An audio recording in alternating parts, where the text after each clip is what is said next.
Bonjour à tous, bienvenue pour ce webinaire sur la présentation de l'appel à projet pour les études d'impact de l'usage de dispositifs médicaux numériques innovants dans les établissements de santé ou du médico-social. Donc, le temps que tout le monde termine d'arriver, euh, on va à Julien Plagne, donc, qui s'occupe de Genius, va vous présenter rapidement Genius et après on va démarrer sur l'appel à projet. Bonjour à tous et merci d'être si nombreux à ce premier webinaire qu'on organise avec Genius et la BPI. Donc merci déjà à tous les participants du webinaire et aussi à vous qui êtes présents aujourd'hui. Donc moi, juste une petite intro, le temps que tout le monde arrive et que vous finissiez votre café du midi pour vous présenter un peu de Genius. Donc je ne sais pas si tout le monde connaît ou connaît de nom ou est un utilisateur régulier. Genius est là pour aider les innovateurs en santé. Donc, je mettrai dans le chat, juste après ma présentation, un petit message avec tous les liens indispensables. Mais si je dois vous en donner un en priorité que je vous conseille, c'est de nous suivre sur LinkedIn. Parce que là, on va parler justement d'un appel à projet, mais le but de Genius, qui est un service totalement gratuit et un service de l'ANS et du ministère, a pour but d'aider tous les innovateurs dans la e-santé, que ce soit donc sur le financement, donc on recense les appels à projets, tous les clés de financement, les informations sur les DM, les non-DM que vous pouvez retrouver, toujours via des outils qui sont ultra simples et sans blabla, c'est-à-dire que ce n'est pas une usine à gaz, vous allez comprendre très vite comment ça fonctionne, mais on vous aide aussi sur les acteurs, parce que parfois c'est compliqué dans l'univers de la santé de savoir qui contacter, à quel moment dans son projet. Donc on parle aussi de ça, on a tout un annuaire d'acteurs. Parfois, on a envie aussi de se dire peut-être qu'on pourrait se lancer ailleurs en Europe ou à l'étranger. Genius vous accompagne aussi en faisant une sorte de passeport et de descriptif. C'est un peu le guide du routard de l'innovateur, où on a les informations principales à connaître, que ce soit pour si on s'exporte en Allemagne, en Lituanie, en Estonie.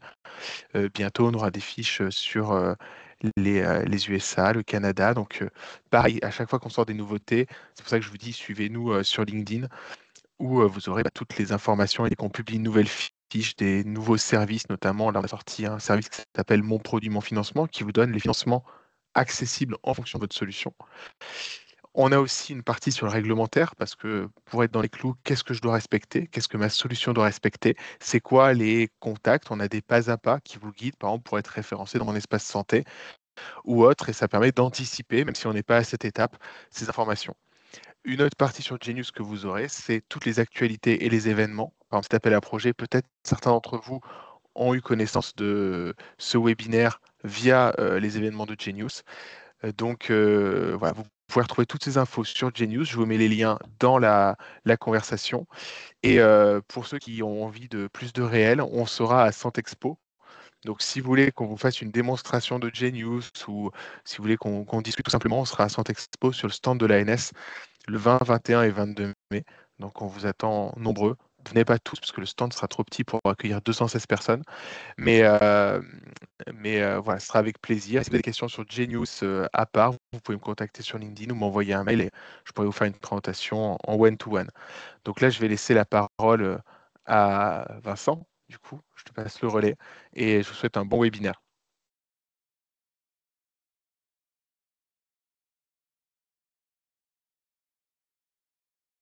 Merci beaucoup, Julien. Donc, on va commencer, hein. Et merci aux plus de 200 personnes qui sont présentes aujourd'hui. Alors, n'hésitez pas à poser les questions dans le chat et on a un temps de questions-réponses à la fin. On a prévu environ 40 minutes de présentation et se garder un quart d'heure de questions-réponses. Bien entendu, l'ensemble des slides et le replay seront disponibles à l'issue du webinaire et vous pourrez retrouver l'ensemble des contenus. Sans plus attendre, je vais présenter les différents intervenants.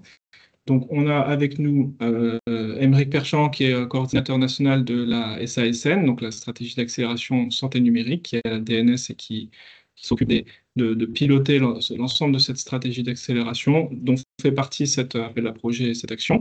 Vincent Bercamer, moi-même, je suis directeur de projet à la DNS sur les sujets accès au marché et, et dispositifs, en particulier tout ce qui est autour des dispositifs médicaux. Et je m'occupe de Genius. Et Fatima Henich, qui est avec nous, qui est responsable sectoriel sur la santé pour BPI France. Et, comment dire, Maël Herbel, pardon, qui est chargé de développement et qui va chez BPI France et qui va être au pilotage aussi sur cet appel à projet. Et enfin, Olivier Babinet, qui représente l'ANAP aujourd'hui et qui va intervenir en tant que expert numérique en santé et qui va accompagner un certain nombre les lauréats, l'ANAP qui va accompagner les lauréats à l'issue de l'appel à projet. Alors, pour continuer sur cette présentation, je vous propose tout de suite le menu. Donc, un rapide tour de la stratégie d'accélération. Et ensuite, on va rentrer dans le dur du sujet avec à quoi ça sert et pourquoi on fait cet appel à projet et les modalités pratico-pratiques de processus de candidature de vos projets avec BPI France. Et enfin, un petit focus sur la méthodologie des études d'impact et de ce qui est attendu en fait comme type d'études et, avec Olivier et la NAP qui va faire le suivi des lauréats. Donc la SASN, que vous connaissez très bien, hein, parce que c'est une stratégie interministérielle qui vise à accompagner et à accélérer vers la France un leader en santé numérique, à une trentaine d'actions qui se répartissent selon cette fusée que vous connaissez très bien. Et donc, un premier volet vraiment sur le socle, la formation des professionnels du système de santé aux différentes compétences liées au numérique, des actions sur la recherche, des actions sur l'exploitation des données de santé et ensuite des actions qui nous intéressent en particulier autour de l'expérimentation et de l'innovation ouverte, dans lequel on va retrouver les tiers-lieux et l'appel à projet évaluation que vous connaissez déjà, et les actions liées à l'accès au marché. Et c'est dans cette cinquième étage des solutions d'accompagnement des solutions matures et des projets maturité avancée que se situe la présente action et cet appel à projet autour des études d'impact. Donc cette stratégie, elle s'inscrit dans différents programmes de l'État, la feuille de route du numérique en santé que vous connaissez bien, et le plan Innovation Santé de France 2030, dans lequel il y a la stratégie d'accélération en santé numérique, mais il y a aussi d'autres stratégies d'accélération qui sont dédiées à la santé. Et enfin, Genius, qui fait aussi partie de la SASN et dont vous retrouvez le lien ici. Donc n'hésitez pas, on relaie l'ensemble des informations et du contenu avec les différents partenaires de Genius, dont font partie BPI France. Alors, pour vous expliquer, aujourd'hui, on est sur vraiment une action qui touche à l'intégration des dispositifs médicaux numériques dans les établissements de santé, sanitaires, médico-sociaux. Et donc, on est sur un accompagnement en termes de maturité qui se situe vraiment côté prise en charge autour voilà, on est post-mise sur le marché, post-marquage CE. Donc, on est sur des solutions qui sont matures en termes de déploiement. Elles ont déjà fait tout ce qui concerne le réglementaire. Donc, on a d'autres actions comme le guichet diagnostic DM qui permet de faire la constitution de dossiers techniques, de faire des protocoles bénéfices cliniques et médico-économiques. Il y a l'appel à projet évaluation des dispositifs médicaux numériques ou avec intelligence artificielle que vous connaissez fort bien et qui vise à réaliser des études cliniques ambitieuses. Là, ici, on est sur l'étude d'impact, on est sur l'usage, on n'est pas sur les études cliniques je dirais, telles qu'on peut financer au travers de l'appel à projet évaluation. Donc, toutes ces actions, hein, c'est des actions de la SASN, de la même manière que les tiers-lieux d'expérimentation sont, sont, sont financés par la Caisse des dépôts et Banque des territoires et accompagnés par l'ANS et l'ANAP sur le déploiement des 37 tiers-lieux lauréats et donc la centaine d'expérimentations qui est aussi financée au sein de cette action, avec des projets qui peuvent être de différentes maturités, co-conception, vraiment usage par les professionnels de santé, les patients, mais aussi des projets d'expérimentation autour d'évaluation et d'études post-inscription, post-mise sur le marché. Donc, toutes ces actions elles sont complémentaires, mais là, aujourd'hui, on va vraiment vous présenter la question des études d'impact, donc pour des solutions qui n'ont pas besoin d'avoir été préalablement financées, euh, et, euh, et donc les différents guichets, les différentes modalités sont indépendantes, hein, et donc aujourd'hui, c'est une action qui vise à financer les établissements de santé qui souhaitent s'équiper et utiliser des dispositifs médicaux numériques et réaliser une étude d'impact de l'intérêt de cet usage afin de partager leur retour d'expérience à l'ensemble de la communauté des établissements afin de juger est-ce que la solution est utile ou non. Je vais donc passer à la présentation des objectifs donc, et des enjeux.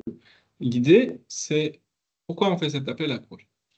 On a une évaluation aujourd'hui qui est très partielle sur la question de ces DM médicaux numériques, des CDM numériques utilisés en établissement. Il y a beaucoup d'innovations, c'est un champ très actif, il n'y a pas de remboursement dédié comme il peut y avoir pour les DM à usage individuel.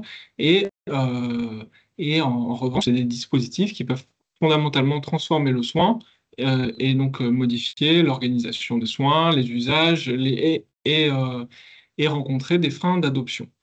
L'objectif, en montant cet appel à projet, c'est de se dire, ces dispositifs, aujourd'hui, il faut bien entendu que on puisse avoir des retours d'expérience et qu'on ait un déploiement de ces technologies qui se fasse de façon éclairée par des études de l'intérêt de ces technologies afin d'éclairer la décision pour les établissements la décision d'achat, de renouvellement ou de déploiement d'une technologie.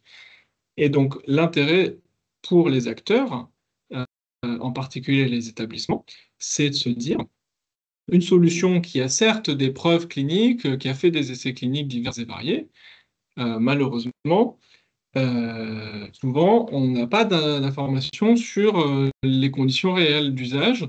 Et donc, l'objet de cet appel à projet, c'est vraiment de dire, nous, on va financer avec euh, l'argent de France 2030 et de la stratégie une partie du risque lié au frein principal de déploiement des innovations, qui est euh, on achète une licence ou une technologie et on fait beaucoup d'efforts pour l'intégrer dans le système d'information hospitalier, mais on n'a aucune garantie de l'intérêt et potentiellement, on a fait tout ce travail pour rien. Donc là, c'est ce que nous, on couvre avec le budget de l'action. C'est une grande partie des coûts liés justement à l'acquisition et à l'implémentation et à la prise de risque des premiers établissements qui vont, on va dire, essuyer les plâtres de l'usage en conditions réelles. Et en contrepartie, parce que ça permet aussi de financer le retour d'expérience et l'identification d'un ROI, d'un intérêt de retour sur investissement de cette solution et de partager ce retour d'expérience à la communauté des établissements pour pouvoir dire c'est super cette technologie, on l'a testée et ça fonctionne dans ces conditions, allez-y, ou au contraire, c'est une solution qui mérite d'être travaillée encore un peu plus au niveau des preuves ou au niveau de son usage. Pour les entreprises, l'idée c'est que elles ne sont pas dans le consortium, elles ne déposent pas le dossier, elles sont vraiment les établissements sont monoporteurs et donc pour une entreprise, ça va permettre des premiers déploiements dans les établissements qui vont être déposants de dossiers et bénéficier de lauréats de l'action. Mais aussi, comme ils ne sont pas co-déposants, pour eux, ça fera vraiment un vrai chiffre d'affaires, et donc ça ne sera pas uniquement une subvention. C'est un début de, voilà, sur des phases de business et de maturité. Et pour l'État, bien entendu, l'idée et l'intérêt ici, c'est de favoriser la diffusion des innovations utiles, d'éviter à la communauté des établissements de perdre du temps sur des innovations pour lesquelles qui ne seront pas encore matures ou pour lesquelles les résultats ne sont pas satisfaisants. Et donc ça va accélérer le déploiement et essayer de réduire un certain nombre de freins qui est bah, j'ai pas d'études d'impact, donc j'achète pas, et quand j'achète, bah, en fait c'est trop tard, il n'y a pas d'étude qui est faite, et du coup on navigue à vue, et c'est vraiment essayer de casser ces cercles vicieux. Et je vais tout de suite passer la main à Fatima Enish, qui va vous présenter euh, les éléments clés liés au cahier des charges que vous avez, j'espère, pu consulter sur le site de BPI France parce qu'on l'a mis en ligne il y a 2 semaines. Bien, merci Vincent. Bonjour à tous. Donc avec Maëlle, on va essayer de décrypter pour vous les modalités pratiques de déploiement de ce nouvel appel à projet qui est opéré par BPI France et qui est ouvert jusqu'au 2 décembre de cette année avec 2 relèves. Le 8 juillet pour la première relève et le 2 décembre pour la seconde et dernière relève.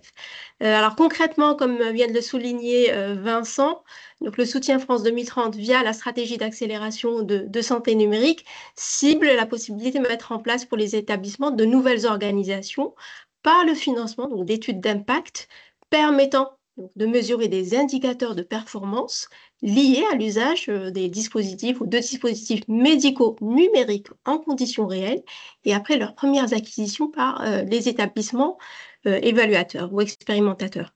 Alors, il s'agit là de financer des études d'impact et le financement devra intégrer aussi les coûts d'acquisition de ces DMN innovants qui peuvent être acquis soit par le dispositif achat d'innovation de la commande publique pour des solutions dont le coût est inférieur à 100 KE ou par le passage par une centrale d'achat si ces solutions y sont déjà référencées.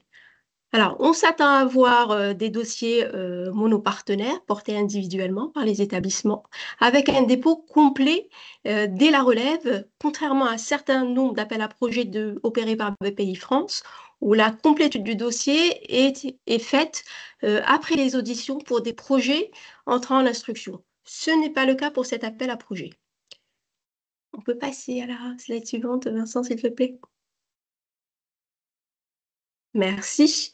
Alors, concernant les critères d'éligibilité, d'abord la nature du porteur. Donc, le porteur peut être un établissement public ou privé du secteur sanitaire ou médico-social. Il peut être aussi un établissement faisant partie d'un GHT, d'un groupement hospitalier de territoire. Et il est nécessaire que les établissements candidats, de façon globale, disposent d'un numéro FINES. Alors, pour chacun des projets, le budget déclaré devra être compris entre 300 000 euros et 1,2 million d'euros pour une durée indicative comprise entre 12 et 24 mois. Et ça, c'est relatif, bien évidemment, aux travaux. Alors, comme il s'agit là d'évaluer des dispositifs médicaux numériques innovants, ils vont devoir répondre à un certain nombre de critères. Alors, ces dispositifs devront répondre à la définition d'une innovation selon le Code de la commande publique et vous retrouverez cette définition dans le cahier des charges. Et ils devront disposer d'un marquage CE médical valide, donc démontré en fait par la fourniture d'une attestation de l'organisme notifié ou de la déclaration CE de conformité. Et ils devront prendre également en compte les enjeux réglementaires, éthiques et de souveraineté numérique quand cela est possible. Il y a un impact auquel nous sommes attachés, qui est lié à l'impact environnemental. On s'attend aussi à ce que ces solutions améliorent l'environnement ou à minima apportent une certaine neutralité. Alors, si d'aventure l'un des critères énoncés n'est pas respecté par les projets candidats, ils seront d'office malheureusement écartés du process de sélection. Alors, on peut passer à la diapositive suivante. Merci. Donc, ce slide-là vous indique le périmètre des dispositifs médicaux numériques innovants donc inscrits dans le périmètre de cet appel à projet et qui intègre donc, les DMDIV et aussi les dispositifs utilisés pour ou pendant la réalisation d'un acte par un professionnel de santé. Donc, vous avez en vert, dans le carré vert, les DM attendus, potentiellement éligibles, et dans le carré gris, les solutions qui ne sont pas concernées et qui ne vont pas être éligibles à l'appel à projet. Alors, sont attendus donc les DMN d'aide au diagnostic et au dépistage, les DMN qui permettent l'analyse, le traitement, la modélisation d'images médicales, d'équipements comme le scanner, l'échographe, l'IRM,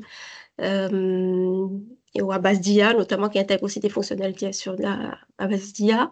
DDM, qui sont des systèmes d'alerte pour les professionnels de santé et qui s'appuient sur des monitoring légers, non invasifs pour les patients.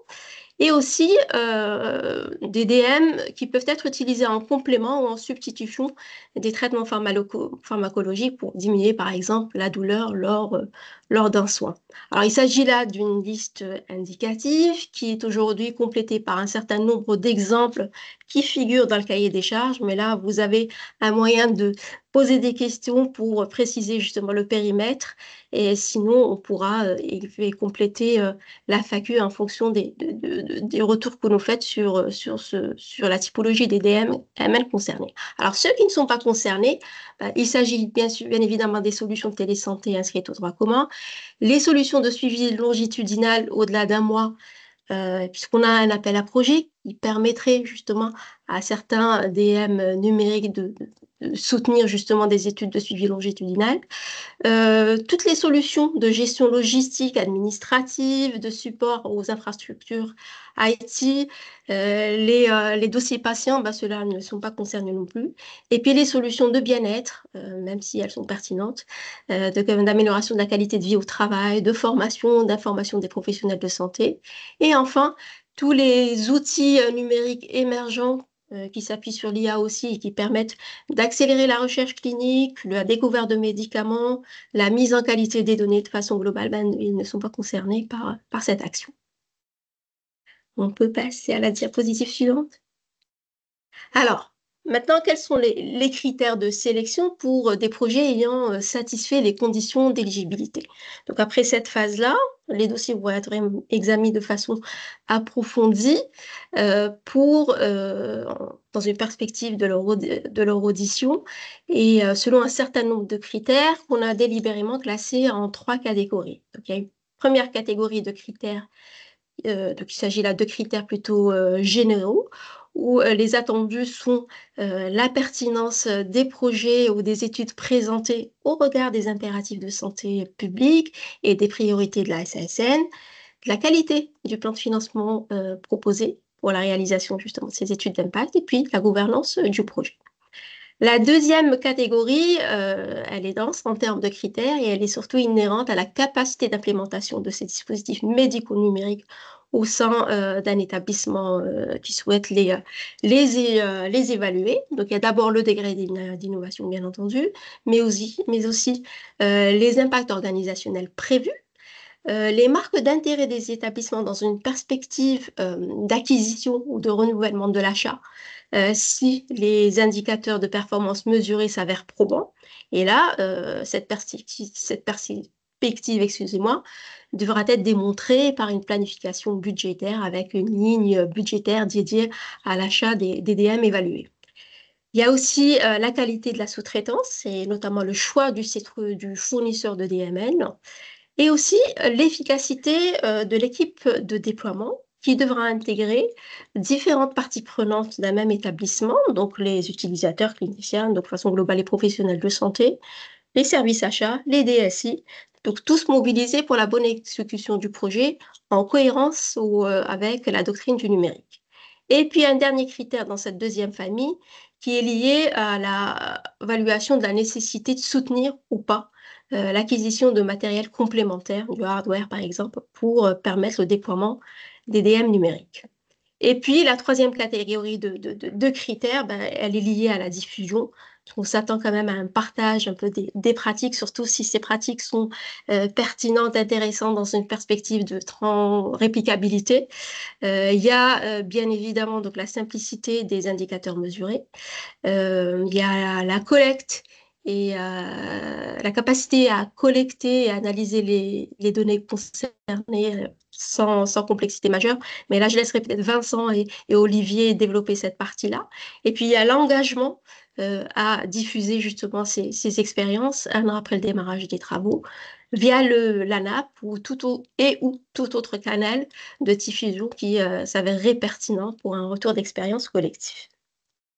Et puis, je terminerai cette partie par les modalités de financement. Donc, vous l'aurez compris, le financement concerne donc les établissements de santé, qu'ils soient privés ou publics. Vous avez ici la typologie des établissements potentiellement éligibles à cette action. Et l'intervention publique est apportée sous forme de subvention avec une intensité d'aide maximale qui représenterait 80% des coûts marginaux ou 40% des coûts complets. Et puis la date de prise en compte des dépenses correspond à la date du dépôt du dossier complet sur Pixel. Et là, je vais peut-être laisser la main à Maëlle pour qu'elle puisse vous décrire le process et les modalités de candidature. Merci Fatima. Effectivement, donc je vais revenir un petit peu plus en détail sur la slide suivante, voilà, sur le processus de sélection. L'idée ici, c'est de vous présenter un petit peu plus globalement le processus de sélection dans sa globalité. Donc, entre le moment où vous allez déposer votre projet lors de donc, la première relève le 8 juillet et le moment où vous aurez la décision finale, la décision de financement et les lauréats de cette première relève, il se passe en général 5 à 6 mois. Vous avez 3 grandes étapes de sélection dans ce processus.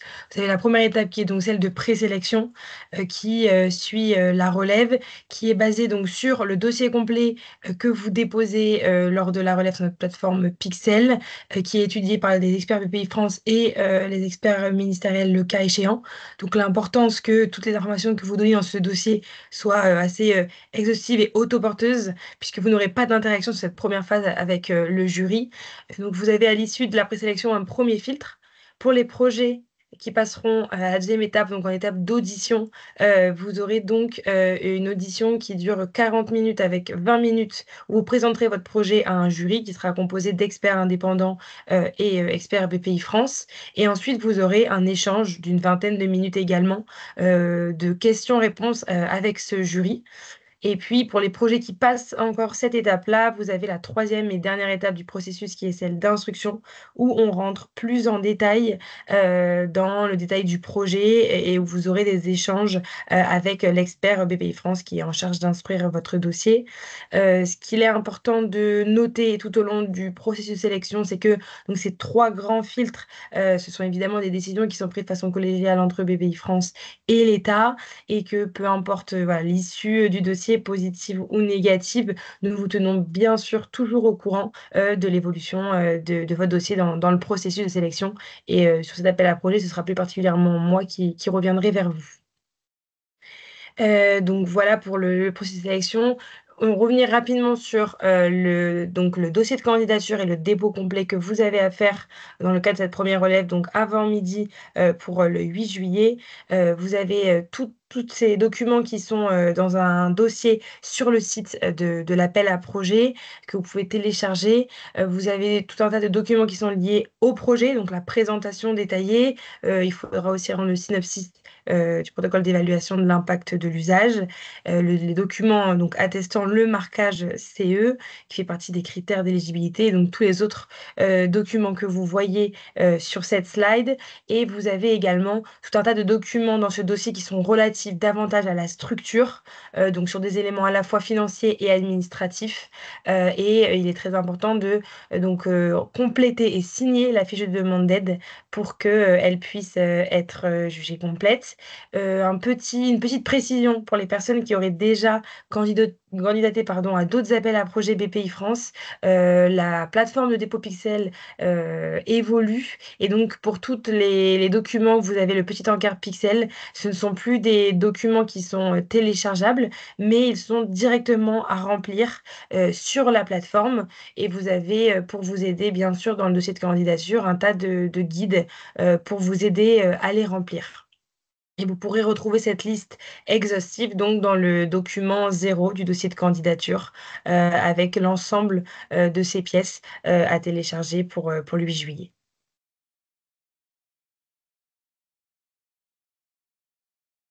Et encore les slides suivantes. Voilà.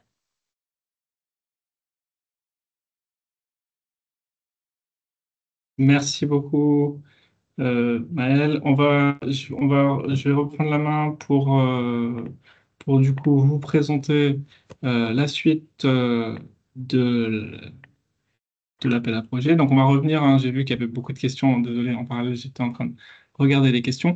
Il y a beaucoup de questions, hein, dans le chat. On va essayer de répondre à un certain nombre. Alors, l'idée sur la méthodologie, donc je vais passer tout de suite la main à Olivier Babinet qui va vous expliquer ça.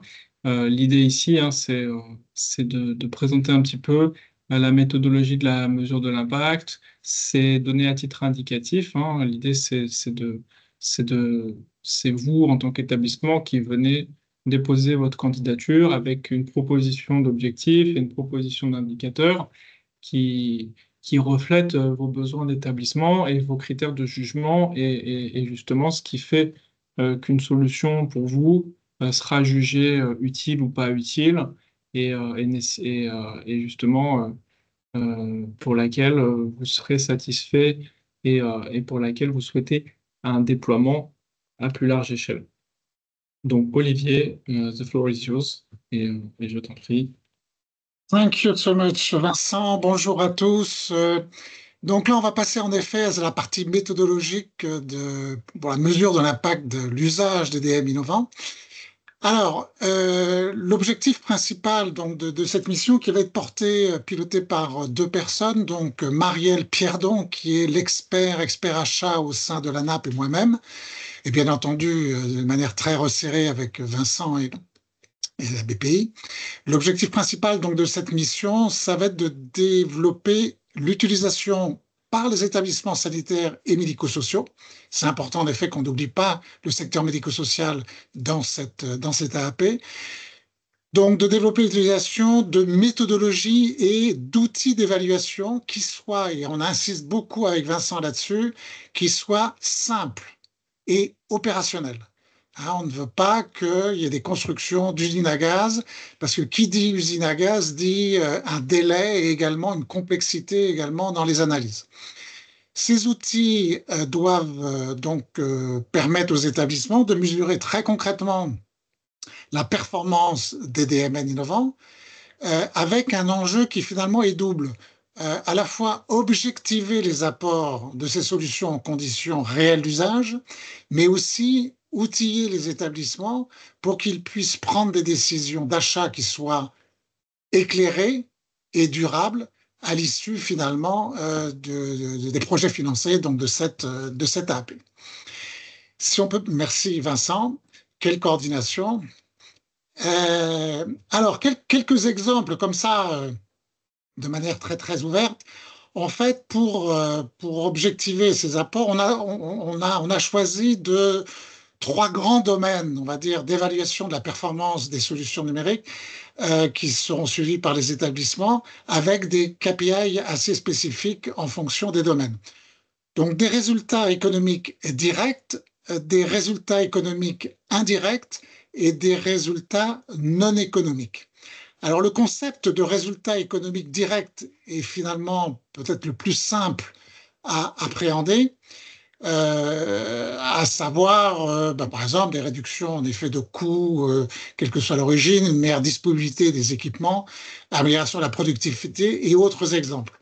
Donc, si vous voulez, ce genre de résultats économiques directs peuvent être mesurés par des indicateurs que ce soit des taux de réadmission, des taux d'utilisation effective d'équipements, des temps moyens consacrés à une tâche ou à une autre, ou de manière très simple, des diminutions, par exemple, de consommables utilisés par procédure. On souhaitait insister quand même sur un point, sur ce résultat économique direct.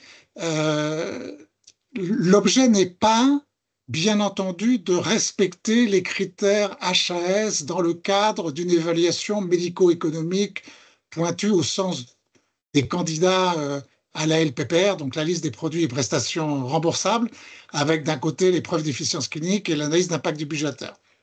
C'est pas ça le sujet. Le sujet est beaucoup plus simple. On est vraiment focus sur justement l'analyse d'impact budgétaire et uniquement, en effet, cet aspect-là. Autre domaine, c'est les résultats économiques indirects, avec un ensemble de gains liés à un achat qui n'est pas directement financier, mais qui a quand même un impact sur la valeur globale et qui va de ce fait contribuer à la création donc, de résultats financiers. Les exemples sont multiples également de manière indirecte. Par exemple, des délais moyens avant aggravation d'un score clinique ou des volumes de consommables qui peuvent être périmés ou jetés, voire en top line, parce qu'on peut également, il n'y a pas que de réduction, il y a également de la valorisation des recettes supplémentaires via, par exemple, des actes codés grâce à un DMN. C'est tout à fait possible également. Et le troisième domaine, ce sont les résultats non économiques, qu'ils soient pour le patient, pour les soignants ou pour l'hôpital. Avec pour le patient, par exemple, l'amélioration de la santé des patients ou une meilleure récupération qui peuvent être éventuellement suivis avec des indicateurs de type score-prom. Pour les soignants, par exemple, des taux d'adhésion au DMN par les équipes. Et pour l'hôpital, d'un nombre de processus de soins qui sont modifiés, voire optimisés. Donc voilà un petit peu les trois domaines et on va finir avec donc Vincent la page suivante s'il te plaît, Oui. L'accompagnement au concret. Peut-être juste avant pour compléter et répondre aussi à certaines questions en même temps, c'est pour dire que voilà, c'est donné à titre indicatif, c'est vraiment à vous de construire en fonction des besoins médicaux des équipes médicales, de choisir les indicateurs qui vous semblent pertinents, à vous établissement, perspective établissement, et justement en fonction de vos enjeux et de vos différents processus. Nous, ce qu'on va évaluer, c'est d'une part la qualité de la gouvernance projet, que toutes les équipes et toutes les compétences ont bien été mises dans la boucle dès la conception du projet, aussi bien les équipes SI que les équipes médicales, que les équipes financières, achats et juridiques. Donc que tout ça fonctionne bien et que vous n'êtes pas en train de construire une usine à gaz en termes de suivi et de performance, parce que l'objectif de l'appel à projet, c'est qu'à la fin, il y ait un déploiement à plus large échelle et donc que les autres établissements puissent aussi reproduire ces indicateurs pour vérifier qu'ils obtiennent les mêmes résultats et éventuellement piloter leur déploiement. Donc c'est vraiment dans cette optique-là aussi d'essaimage qu'on veut des indicateurs qui restent smart et simples. Et donc là-dessus, c'est vraiment un point qui va être évalué. C'est plutôt, est-ce que, vous le verrez dans la trame de synopsis, c'est est-ce que vous êtes en train de construire quelque chose qui est suffisamment simple pour éviter que le projet ne puisse pas être mené de point de vue opérationnel à terme. Olivier, je t'en prie pour la suite de l'accompagnement. Absolument, merci Vincent pour cette précision. Donc pour l'accompagnement de manière très concrète sur le mode opératoire lui-même, donc il y aura une structuration bien entendu des travaux d'évaluation des projets retenus par domaine de performance, les trois domaines que nous avons précités, avec une méthode qui sera cohérente, des outils de mesure, comme vient de le dire Vincent, de manière simple. Et le point extrêmement important, c'est le sujet de la capitalisation. Donc, il y aura des ateliers de capitalisation collectifs, donc établissements et ou CMS lauréats, un petit peu dans le même style que le modèle qu'on a construit dans le cadre de l'AAP tiers-lieu d'expérimentation, dans lequel, avec l'ANS, on a l'honneur de participer. C'est basé tout simplement sur la base des retours d'expérience des uns et des autres.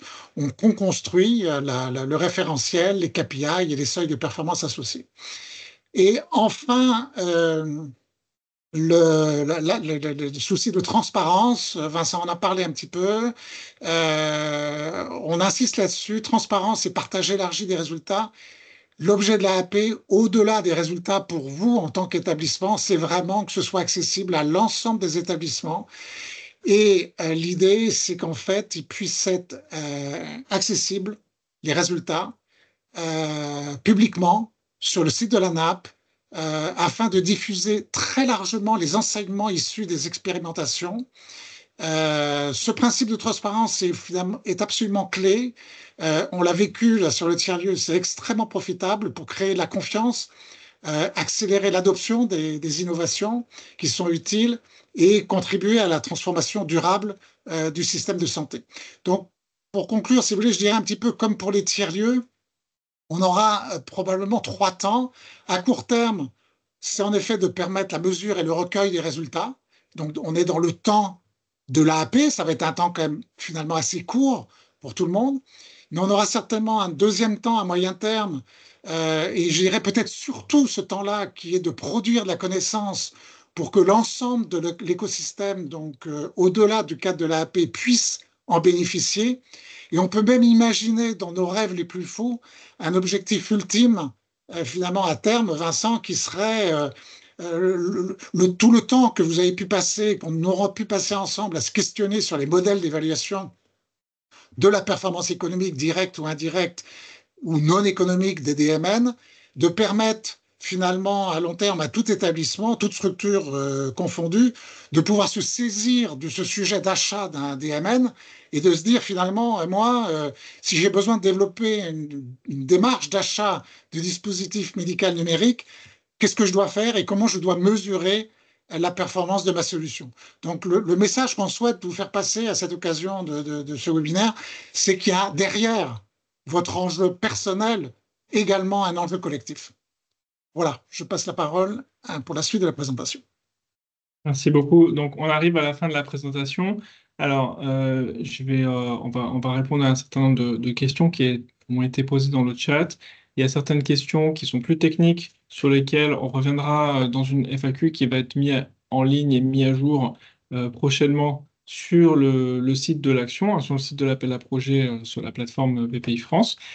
Le cahier des charges est défini déjà un certain nombre d'éléments. Et bien entendu, après, il y a une deuxième relève qui sera faite le 2 décembre pour les projets qui éventuellement ne sont pas prêts à déposer le 8 juillet et pour lesquels je dirais un travail complémentaire sera réalisé.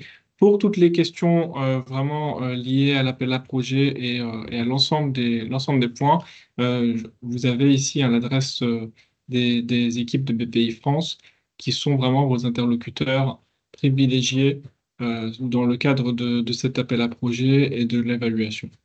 Donc, ce que je vous propose, c'est de passer au temps de questions-réponses. On va essayer de faire ça de façon un peu dynamique en prenant les questions. Première question, peut-être pour Fatima, parce que c'est une question j'essaie de les prendre dans l'ordre, mais le DM peut-il être d'un coût inférieur à 100 000 euros ou doit-il être d'un coût entre 300 000 et 1,2 million d'euros? En fait, ce qu'on va financer dans la globalité, c'est une étude d'évaluation. Donc, et cette étude d'évaluation, on va intégrer le... Pardon? Étude d'impact. L'étude d'impact. Et elle va intégrer effectivement le coût du DM et le coût en fait de réalisation de cette étude d'impact. Donc le DM peut avoir, à partir du moment où on a un DM qui peut avoir un coût inférieur à 100 KE, mais que l'évaluation globale de l'étude d'impact rentre dans la fourchette des indiqués, donc entre 300 KE et 1,2 million d'euros, bah, à ce moment-là, oui, il serait potentiellement éligible. Maintenant, il faut pouvoir chiffrer. Enfin, il faut pouvoir chiffrer le coût de l'étude, donc qui ne se limite pas à l'achat du dispositif. Tout à fait. C'est le message en fait que l'on souhaite vous faire passer aussi. Le montant 300 000 à 1,2 million d'euros, c'est vraiment le montant du projet global. Dedans, vous avez les coûts liés au dispositif, les coûts liés éventuellement je sais pas, par exemple, l'interopérabilité, la mise en œuvre d'un flux d'interop et d'intégration en système d'information hospitalier. Souvent, c'est des coûts qui sont pas intégrés dans les projets et du coup, en fait, du point de vue opérationnel, ça fonctionne pas. C'est les coûts liés au temps humain passé par les équipes SI, les équipes des ingénieurs biomédicaux pour intégrer le dispositif. Voilà, c'est l'ensemble des coûts qui sont dans l'assiette totale et il faut bien entendu que là-dedans, euh, euh, le prix voilà, il n'y a pas comment dire, de seuil pour la partie dédiée à la technologie, parce qu'on sait que l'achat d'une technologie innovante et d'un dispositif médical innovant, c'est pas juste la licence de cette techno, mais c'est aussi un certain nombre d'actions qu'il faut mettre en œuvre pour aller mesurer les indicateurs, pour aller faire le suivi du pilotage, du déploiement, et faire un projet d'achat réussi et un projet de déploiement réussi, pardon, et une diffusion ensuite de ce projet. Tout à fait. Si je peux compléter juste ce qu'on va effectivement, c'est ce que vient de dire Vincent et Olivier l'a précisé tout à l'heure, c'est qu'on va évaluer une étude, l'adoption à l'usage. Donc, il va impliquer des utilisateurs. Donc, les utilisateurs vont passer du temps pour, euh, pour, euh, pour évaluer justement l'usage de ces équipements, de ces DMN. Et donc, ce temps-là, il a un coût. Et donc, assez rapidement, si on part sur des inclusions enfin, sur des tests assez importants, le chiffrage peut être très vite dépasser le seuil des 300 KE. Je pense qu'on peut Alors, passer aux questions ouais, suivantes on va prendre une pour autre ces question. résumés. On a pas mal de questions sur les typologies de dispositifs et les typologies je dirais de guichets d'aide. Par exemple, sur la télésurveillance non remboursée, est-elle éligible à l'appel à projet? Comme là, je vais peut-être répondre tout seul à cette question, mais comme Fatima vous l'a expliqué, les solutions, il y a un droit commun qui existe pour la télésurveillance et on a d'autres appels à projets. Donc l'appel à projet évaluation du bénéfice clinique et médico-économique ou dans d'autres stratégies d'accélération comme la stratégie d'accélération prévention où justement les activités de télésanté, télésurveillance médicale euh, sont, qui nécessitent un suivi longitudinal qui va s'étaler dans le temps, donc, ce sont des projets qui sont, en général, c'est pas un an de projet, c'est plutôt 3 ou 4 ans de projet. Et donc, ça sera d'autres dispositifs de financement qui sont beaucoup plus adaptés à ces typologies de projets. Alors, je vais essayer de reprendre une autre question. Donc, euh, sur à quelle date les résultats de l'appel à projet seront connus, ça, je crois que Maëlle a Oui. précisé. Effectivement, ce sera une fois que la décision elle est validée et publiée, donc signée par le Premier ministre, donc ce sera pas avant fin décembre 2025, la fin d'année. Pour la première relève. Pour la première relève.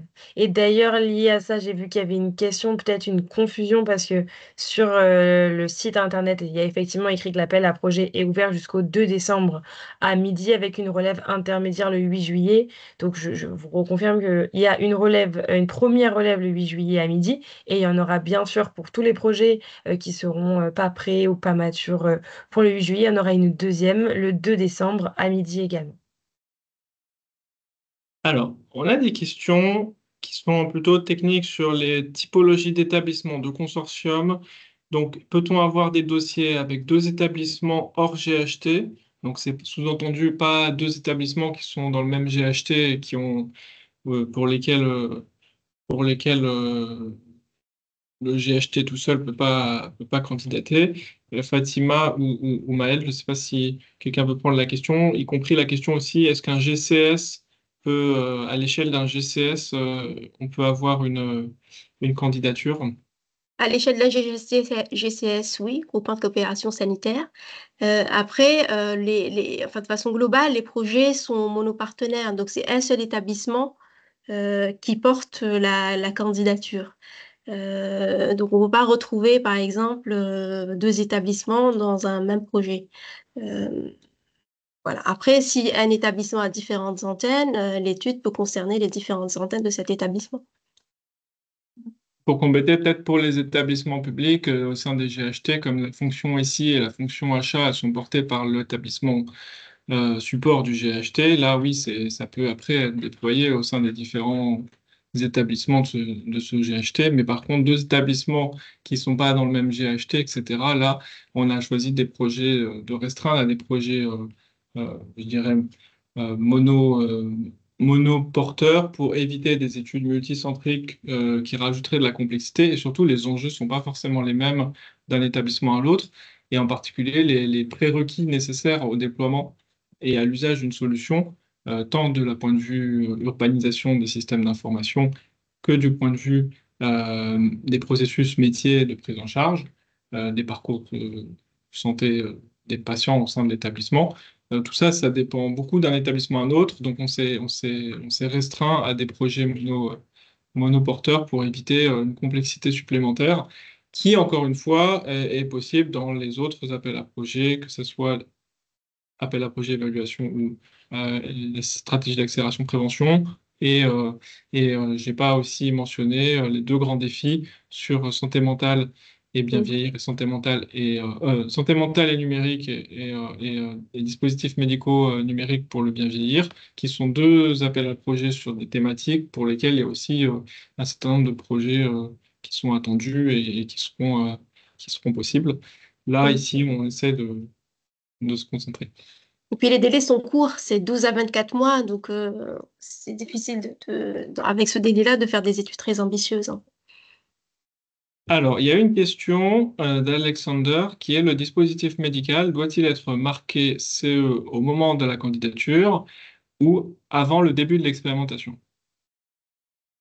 Je ne sais pas si on prend la question maintenant. En tout cas, c'est une question qu'on a bien identifiée, sur laquelle on va répondre dans la FAQ parce qu'elle demande un peu de technique. En tout cas, sans s'engager, l'idée vraiment, c'est de se dire on souhaite que les dispositifs qui candidatent que les établissements candidatent avec des dispositifs matures, donc pour laquelle l'entreprise qui développe le dispositif donne des garanties pour justifier que quand le déploiement doit se faire et quand le projet démarre, il est marqué CE, donc ça sera, on va dire, il y aura des subtilités à voir en fonction de si c'est le troisième ou le 15e dispositif médical de la même entreprise et que c'est un nouveau produit qui permet, pour lequel on est sûr qu'il sera marqué CE au moment du déploiement. Ce serait très différent de si c'est le premier produit d'une société qui est totalement nouvelle. Et donc là, c'est pour ça qu'aujourd'hui, on n'a pas précisé ce point-là et on apportera très rapidement des éléments de réponse clairs dans la FAQ. Alors, petite question sur les relèves qu'on a déjà abordées alors, une question sur les personnels permanents, titulaires et CDI sont-ils éligibles? Alors, je pense que la question, c'est plutôt est-ce que les coûts éligibles les coûts des personnels permanents, donc un DSI, un, un médecin, est-ce qu'ils sont intégrables est-ce que ces coûts-là sont valorisables dans les assiettes projets et dans les budgets des projets déposés? Oui, on peut prendre la question théoriquement, oui, à partir du moment où les coûts déclarés sont des coûts complets. Et du coup, la question qui vient juste après, c'est est-ce qu'on peut préciser un peu la différence entre coûts complets et coûts marginaux? Parce que du coup, ça c'est la suivante, hein. Les coûts marginaux, en fait, ça intègre en fait les coûts du personnel non permanent, donc où du recrutement est fait.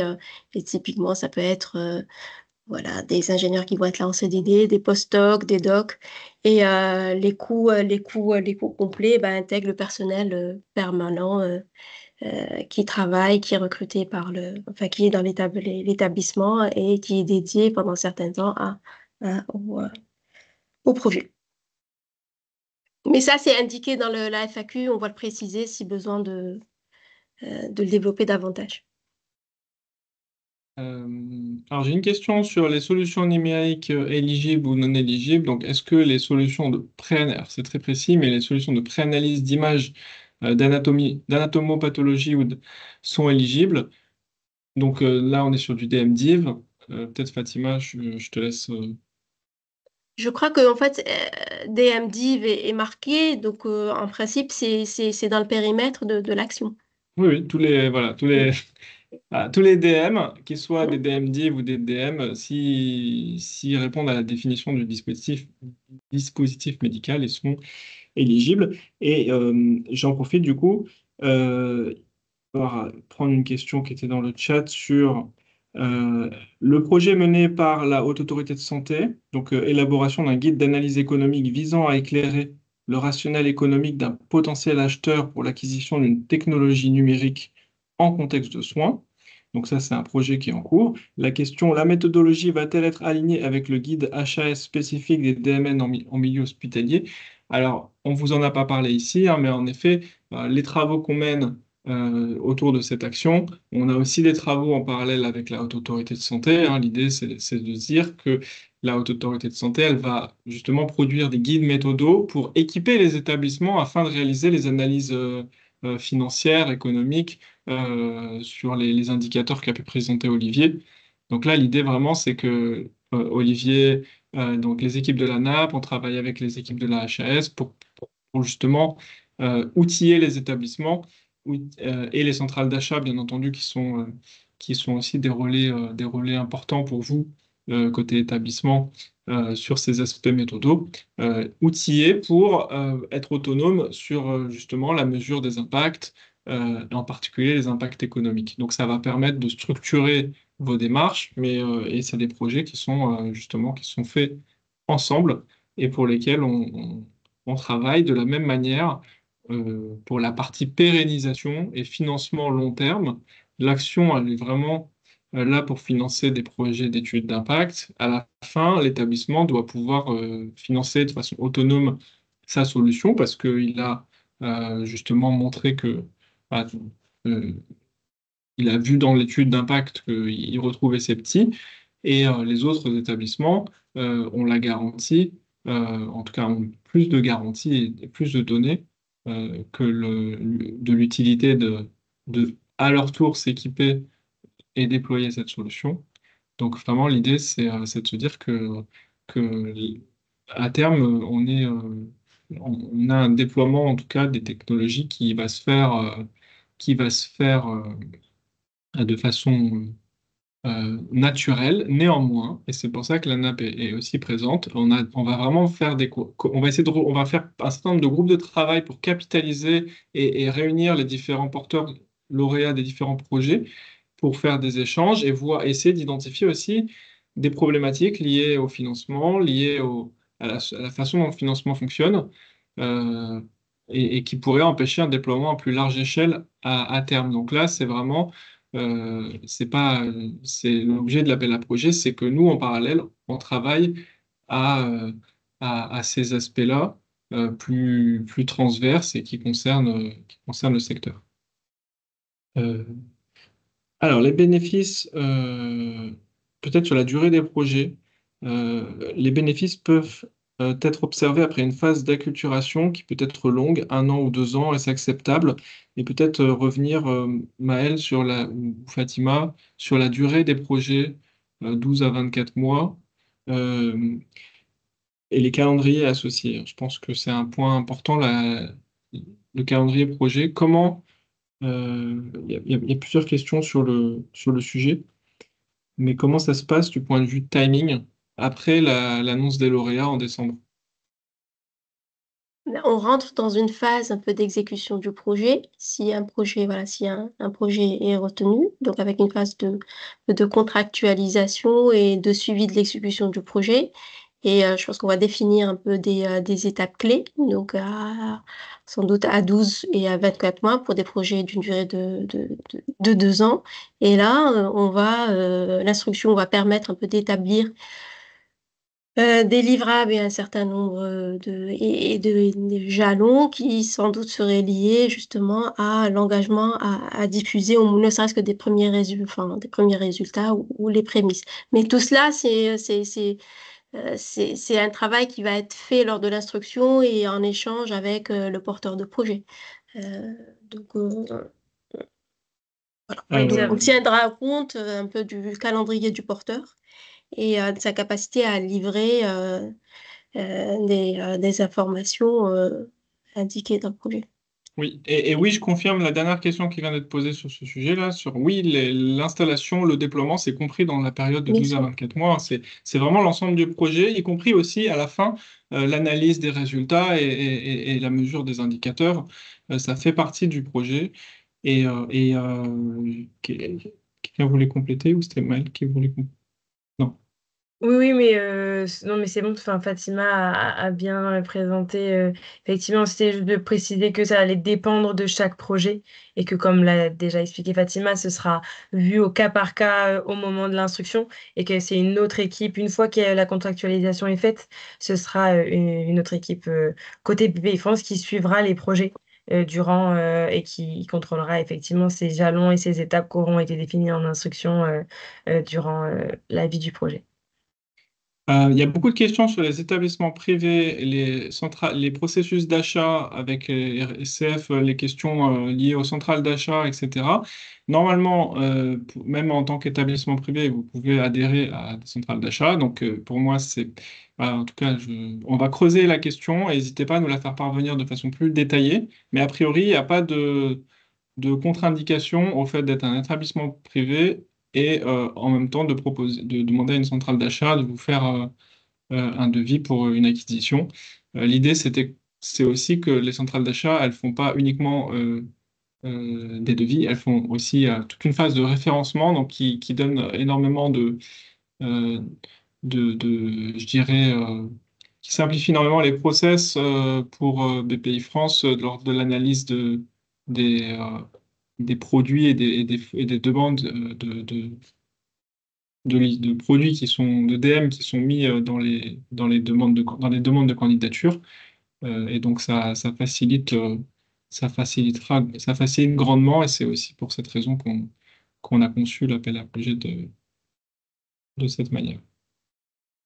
Je vois qu'on a dépassé de 3 minutes. Il reste beaucoup de questions. Je voulais vous remercier euh, énormément tous pour votre participation. Bien entendu, on va prendre toutes les questions euh, et on va les traiter et vous les mettre dans la FAQ. N'hésitez pas à contacter l'équipe de BPI sur l'adresse qui est indiquée. Dans le support que vous allez recevoir, il y a aussi beaucoup de ressources qui seront mises vers des guides d'aide au choix, vers les des différents outils qui peuvent vous aider à comprendre qu'est-ce qu'un achat d'innovation, les critères du code de la commande publique pour la partie qualification de l'innovation et bien entendu des aspects plus liés au, au système d'information. Et bien entendu, la présentation et le replay seront mis en ligne sur le site de BPI France. Oui, je pense qu'on va élargir peut-être la liste des établissements pour que chacun puisse se reconnaître. Je pense qu'il y a les CLCC aussi qui posent ces questions. Juste pour compléter, on sera à Santé Expo. Donc, si jamais voilà, sur le stand de la French Care ou du ministère de la Santé, ça peut être aussi un moment d'échange si vous le souhaitez.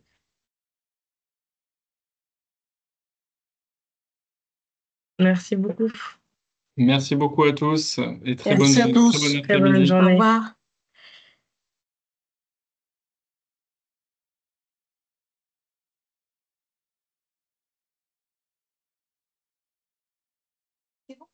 Ça va être bon, oui.